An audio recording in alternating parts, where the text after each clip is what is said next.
সবসময় আপনার ফ্যানদের একটি চাওয়া ছিল যে আপনাকে বারবার সিনেমায় দেখে ভালো ভালো সিনেমা উপহার দেন। এখন সেই ফ্যানদের চাহিদা হলো আপনি শিল্পী সমিতিতে আসবেন, সভাপতিদের পদে লড়বেন, শিল্পীদের জন্য কাজ করবেন, তাদের জন্য কাজ করবেন। সেই জায়গাটা আপনি কীভাবে দেখতে চান? সেই জায়গাটা অবশ্যই আমি বড় করে দেখেছি বলেই আমি চিন্তা করেছি আমি করব। আর শুধু তাই না, আমাদের সদস্যরাও আমার চেয়েছেন যে আমি করি, সেজন্য আমি এসে করলাম। এই পদে আমি পদপ্রার্থী। আশা করছি আমাদের সদস্যরা আমাকে সমর্থন করবেন। আমি সবার সাথে কথা বলেছি, প্রত্যেকে আমাকে মন থেকে সমর্থন দিয়েছে। আপনাকে অনেক অনেক ধন্যবাদ।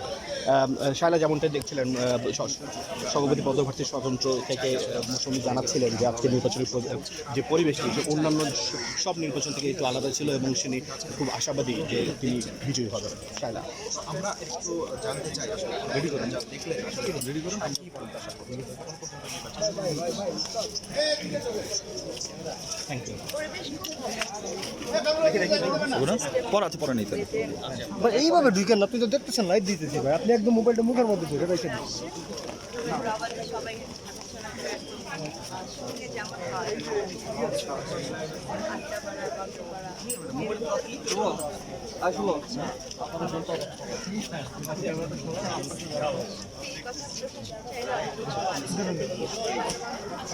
তাহলে এখন পর্যন্ত বলতে চাচ্ছেন যে সুষ্ঠুভাবেই হচ্ছে শিল্পীরা যেভাবে একটা উৎসবের আমেজ নিয়ে কাজ করে ফেলেছে তো এখন পর্যন্ত যে ধরনের ভোটারদের মধ্যে উৎসবনা দেখেছেন, তো কি এক্সপেক্ট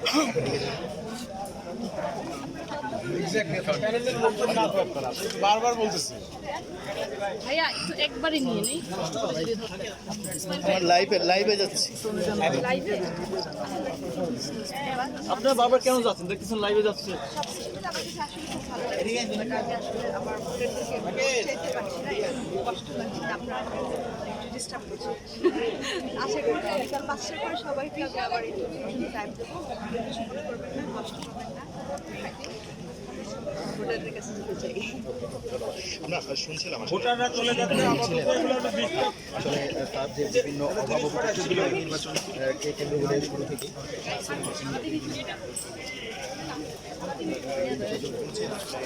আমার ম্যাক্সিমামই নিয়ে আসে